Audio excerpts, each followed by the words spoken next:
জিহুব্বাকে নিয়ন্ত্রণে রাখেন, মানে জিহুব্বা দিয়ে, মুখ দিয়ে কাউকে দুঃখ কষ্ট দেবেন না। আব্দুল করিম সাহেব মুখ দিয়ে দুঃখ কষ্ট দিব না, তার মানে হাত দিয়ে মারবো নাকি? হাত দিয়েও দিতে পারবেন না। আপনাকে কথার খাতিরে বলতে যাচ্ছি যে জিহুব্বাকে যদি নিয়ন্ত্রণে রাখতে পারেন তো জান্নাত হবে। একাধিক সহিহ হাদিস আল্লাহ নবী বলছেন, আদমের ছেলে মেয়ে তোমরা যদি দুইটা জিনিসের জিম্মেদারি নিতে পারো তো জান্নাতের জিম্মেদারি আমি মুহাম্মদ সাল্লাল্লাহু আলাইহি সাল্লাম নিলাম। হাদিস সহিহ মুসলিম ও মিসকাত, হাদিস সহিহ মুসলিম ও মিসকাত। আল্লাহ নবী বলছেন, আদমের ছেলে মেয়ে তোমরা যদি দুইটা জিনিসের জিম্মেদারি নিতে পারো তাহলে জান্নাতের দায়িত্ব আমি মুহাম্মদ সাল্লাল্লাহু আলাইহি সাল্লাম নিলাম। অতএব এক জিহুব্বা, দুই লজ্জা স্থান। আমি আপনাকে বোঝানোর জন্য বারবার বলছি, সমাজে যদি ভালো মানুষ হতে চান, প্রশংসনীয় যদি হতে চান, মানুষের কাছে প্রিয় যদি হতে চান, পিতামাতার কাছে যদি প্রিয় হতে চান, তাহলে আপনাকে যে কোনো মূল্যে পাড়া প্রতিবেশীর সাথে, ফকির মিসকিনের সাথে, ভাইয়ের সাথে, বোনের সাথে, কাকার সাথে, কাকিদের সাথে, মা ও বোনদের সাথে, পিতামাতার সাথে যে কোনো মূল্যে ভালো আচরণ করতে হবে। পারবেন ইনশাআল্লাহ? সমাজে ভালো হওয়ার একটা বড় মাধ্যম হচ্ছে ব্যবহার। পিতামাতার কাছে ভালো হওয়ার একটা বড় মাধ্যম হচ্ছে ব্যবহার এবং টাকা। এটা একটা দিক যে পিতামাতাকে যদি আপনি টাকা না দিতে পারেন তো পিতামাতা আপনাকে ভালোবাসবে না, এ কথাও সত্য, তাই না শেখ?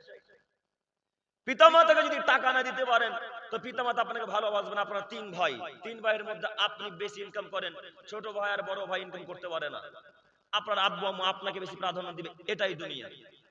আব্দুল করিম সাহেব তাহলে পিতামাতার সাথে কি ভালো আচরণ করবো না? জি না, এর পরেও পিতামাতার সাথে ভালো আচরণ করা লাগবে, এই কথা মুহাম্মদ সাল্লাল্লাহু আলাইহি সাল্লাম বলছেন।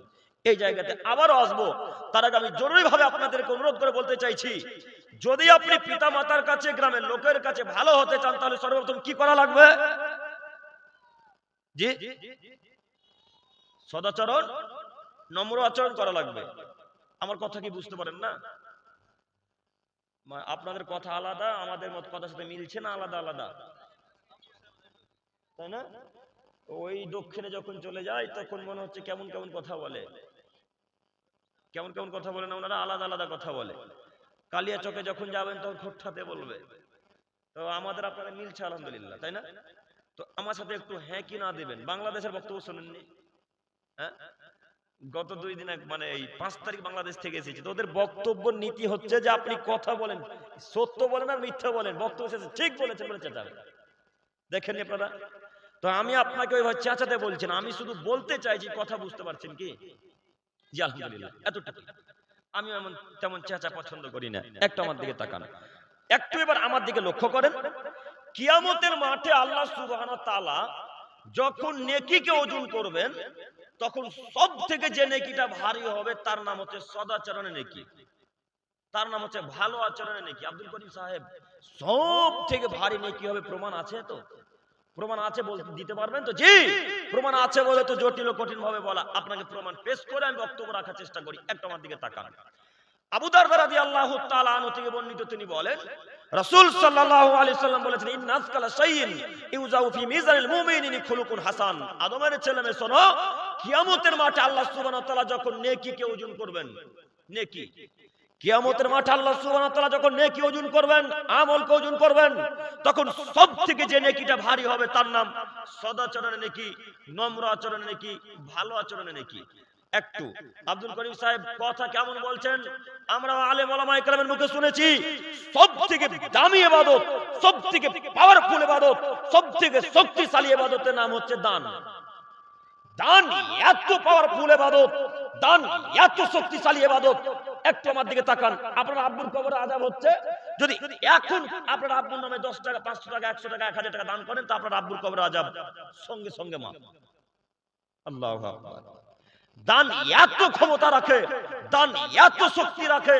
আল্লাহ নবী বলছেন যে কিয়ামতের মাঠে আদমের ছেলে মেয়েকে যখন জাহান্নামে দিবে তখন আল্লাহকে আদমের ছেলে মেয়ে বলে, আল্লাহ ওই যে সেদিন চোপড়া কলেজ মাঠে জালসা হচ্ছিল, মসজিদের উন্নতি করবে, সেদিন যে 1000 টাকা দিয়েছি, জাহান্নামে যাবে মানে।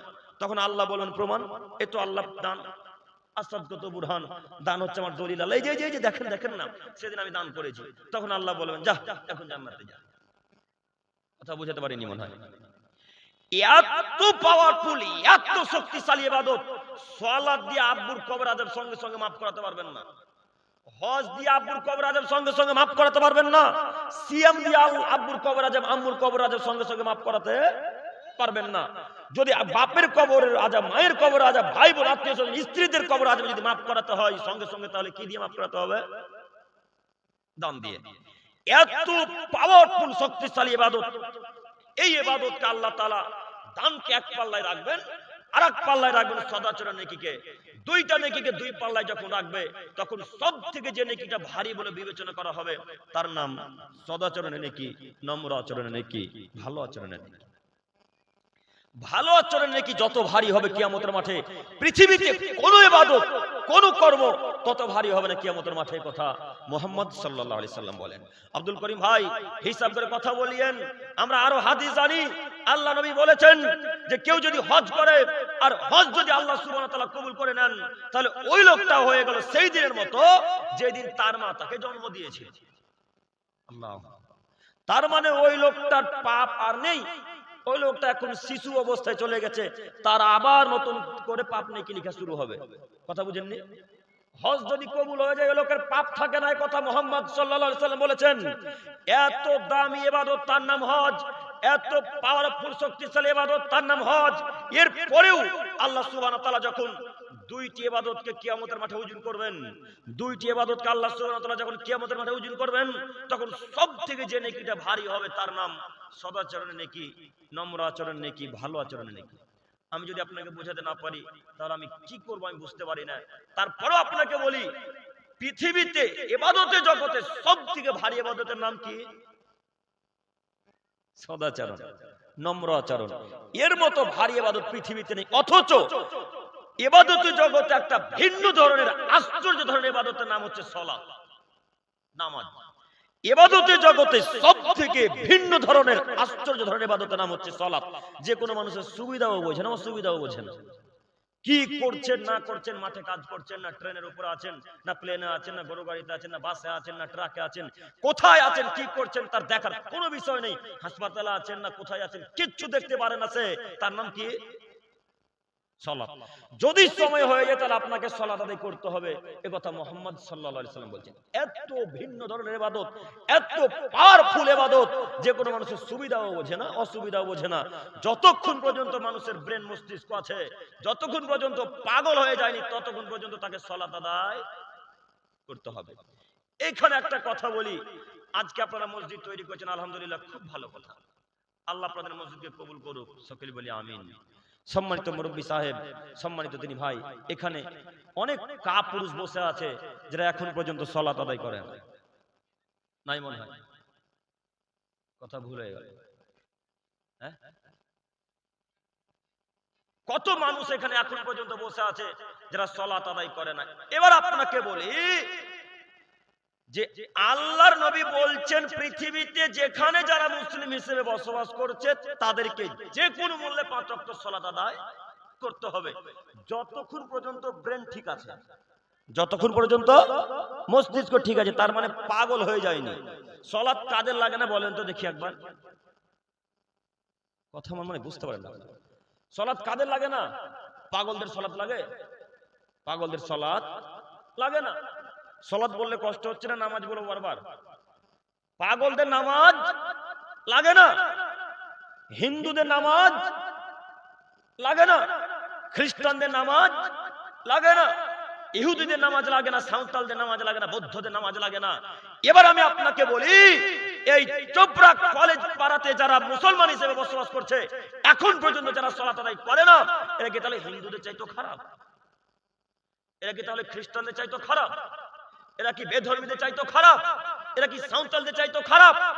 এই চোপড়া কলেজ গ্রামের মানুষকে বলে যাচ্ছি, এই চোপড়ার কলেজ পাড়ার মানুষকে বলে যাচ্ছি, এই আদমের ছেলেমেয়েরা আপনারা শুনুন, যদি মুসলমান হিসেবে পরিচয় দিতে হয়, যদি এই পৃথিবীতে এই চোপড়াতে উত্তর দিনাজপুরে যদি থাকতেই হয় মুসলমানের পরিচয় দিয়ে, তাহলে যে কোনো মূল্যে 5 ওয়াক্ত সালাত আদায় করতে হবে। যদি 5 ওয়াক্ত সালাত আদায় না করেন তাহলে আজকে থেকে নাম রাখবেন অমির বাস্কি। অমির বাস্কি সাঁওতালদের নাম। যদি আজকে থেকে 5 ওয়াক্ত সালাত আদায় না করতে পারেন তাহলে নাম রাখবেন কৃষ্ণ। কৃষ্ণ হিন্দুদের নাম। আজকে থেকে যদি সালাত আদায় করতে না পারেন তাহলে নাম রাখবেন জন আব্রাহাম, খ্রিস্টানদের নাম। আরো অনেক ইত্যাদি ইত্যাদি হিন্দু খ্রিস্টান বৌদ্ধ সনাতনদের নাম আছে, এই সব নাম রাখেন। আপনি যদি মুসলমানের বাচ্চা মুসলমান পরিচয় দেন, তাহলে আপনাকে সালাত আদায় করতেই হবে, যে কোনো মূল্যে নামাজ পড়তে হবে। আপনি মুসলমান পরিবারে জন্মগ্রহণ করেছেন, নামাজ পড়বেন না মানে? আপনি 5 ওয়াক্ত সালাত আদায় করবেন না মানে? কি দেখাতে চাচ্ছেন নিজেকে? আপনাকে বলে যাচ্ছি, আজকে এই চোপড়াতে বলে দেন যে আমার নাম কৃষ্ণ, আমার নাম জন আব্রাহাম, আমার নাম অমির বাস্কি, আমার নাম তুমুক, আমি মুসলমানের বাচ্চা নই। আজকে চোপড়ার কোন একটা মানুষ যদি বলে দেয়, তাহলে ইসলামপুরে কোনোদিনও এই উত্তর দিনাজপুরে কখনো সালাতের ব্যাপারে বক্তব্য রাখবো না ইনশাআল্লাহ, ইনশাআল্লাহ। আর আজকের পর থেকে যদি আবারও বলেন আমার নাম আব্দুর রহমান, আমার নাম আব্দুল করিম, আমার নাম আব্দুল সাত্তার, আমার আব্বুর নাম আব্দুর রহমান, এইভাবে যদি কথা বলেন, তাহলে আমি আপনাকে কিয়ামত পর্যন্ত সালাতের ব্যাপারে বক্তব্য রাখার অধিকার রাখি। কেন সালাত আদায় করবেন না? আপনাকে শতদিন বলেছি, গোশত খাওয়ার জন্য শুধু মুসলমানের পরিচয় দেওয়ার কি দরকার আছে? আপনাদের কত নেতা হিন্দু আছে, তারা রাতের বেলায় গোশত খায়, জানেন না আপনি? কত হিন্দু নেতারা আছে যারা গরুর মাংস খায়, আপনি জানেন না? বেটা, দিনের বেলায় গরুর বিরোধিতা করে, রাতের বেলায় গরুর মাংস দিয়ে নিজে রান্না করে ভাত খায়। বেটা, এরকম তো নেতা আমাদের দেশে। তারা হিন্দু হয়ে মাংস খায়, আপনি খাবেন না মানে? আপনিও খান, কেন মুসলমান পরিচয় দেন? আপনাকে বলিনি যদি সালাত আদায় করেন তাহলে বলেন মুসলিম, যদি সালাত আদায় না করেন মুসলিম বলবেন না, এটা আপনি অধিকার রাখেন না? কেন আপনি সালাত না আদায় করে মুসলমান দাবি করেন? কেন সালাত আদায় না করে মুসলমান দাবি করেন? যাই হোক, আমি এদিকে যাচ্ছি না। আমি বলতে চাচ্ছিলাম যে এত ভিন্ন ধরনের ইবাদত, সালাত আদায় না করলে মানুষ বড় পাপী হয়, সালাত আদায় করলে মানুষ বড় নেকির অধিকার হয়। এত ভিন্ন ধরনের ইবাদত, এর পরেও আল্লাহ নবী সাল্লাল্লাহু আলাইহি সাল্লাম বলছেন, যখন দুইটা নেকিকে কিয়ামতের মাঠে ওজন করা হবে, যখন দুইটা নেকিকে কিয়ামতের মাঠে ওজন করা হবে, তখন সবথেকে যে নেকিটা ভারী বলে বিবেচনা করা হবে, তার নাম সদাচরণের নেকি, নম্র আচরণের নেকি। আমি কি আপনাদেরকে বোঝাতে পারলাম ভালো আচরণের নেকি কত ভারী? সালাতের চাইতেও বেশি ভারী, হজের চাইতেও বেশি ভারী, দান খায়রাতের চাইতেও বেশি ভারী। আরো পৃথিবীতে যত বড় বড় ইবাদত আছে, তার চাইতে সব চাইতে বড় ভারী ইবাদতের নাম সদাচরণ, নম্র আচরণ, ভালো আচরণ। অতএব আমি আপনার দৃষ্টি আকর্ষণ করে বলি, আজকে থেকে যে কোনো মূল্যে পিতামাতার সাথে নম্র আচরণ করব, আজকে থেকে যে কোনো মূল্যে স্ত্রীর সাথে ভালো আচরণ করব, আজকে থেকে যে কোনো মূল্যে ছেলে মেয়েদের সাথে ভালো আচরণ করব, আজকে থেকে যে কোনো মূল্যে পিতামাতা, ভাই বোন, আত্মীয় স্বজন, গ্রামের প্রতিবেশী, ফকির মিসকিন, দুস্থ গরীবদের সাথে যে কোনো মূল্যে ভালো আচরণ করব ইনশাআল্লাহ। সবাই বলি ইনশাআল্লাহ, ইনশাআল্লাহ। আল্লাহ তুমি আমাদের সকলকে বোঝার তৌফিক দান করো, সকলে বলি আমিন। সম্মানিত দিনী ভাই, মহান আল্লাহ তাআলা বলেন, ওয়াসাইনাল ইনসান, পৃথিবীর মানুষকে আমি অনুমতি দিয়েছি, আদেশ করেছি, বিওয়ালিদাহি হামালাতুহু উম্মুহু ওয়াহানান আলা ওয়াহান, হে আদমের ছেলে মেয়ে, তোমরা তোমাদের পিতামাতার সাথে ভালো আচরণ করবে। আল্লাহ তাআলা সারা পৃথিবীর মানুষকে আদেশ দিয়ে আদেশ দিচ্ছেন, সারা পৃথিবীর মানুষকে নির্দেশনা দিয়েছেন। তিনি বলছেন, ওয়াসাইনাল ইনসান বিওয়ালিদাহি হামালাতুহু উম্মুহু ওয়াহানান আলা ওয়াহান, আদমের ছেলে মেয়ে, শোনো শোনো শোনো, তোমরা তোমাদের পিতামাতার সাথে যে কোনো মূল্যে ভালো আচরণ করবে, পিতামাতার সাথে নম্র আচরণ করবে, পিতামাতার সাথে ভালোভাবে কথাবার্তা বলবে। কেন? তোমার মা কষ্টের পর কষ্ট করে তোমাকে গর্ভে ধারণ করেছিল, শুধু তোমাকে গর্ভে ধারণ করে জন্ম দিয়ে ছেড়ে দেয়নি। আল্লাহ বলছেন, ফিসালু ফি আমাইন, তোমাকে তোমার মা কষ্টের পর কষ্ট করে 2 বছর টানা দুধ পান করিয়েছিল। এই কারণে তুমি তোমার পিতামাতার সাথে ভালো আচরণ করবে। আল্লাহ তাআলা বলছেন, আদমের ছেলে মেয়ে শোনো, তোমার মা তোমাকে কষ্টের পর কষ্ট করে গর্ভে ধারণ করেছিল এবং টানা 2 বছর দুধ পান করিয়েছিল।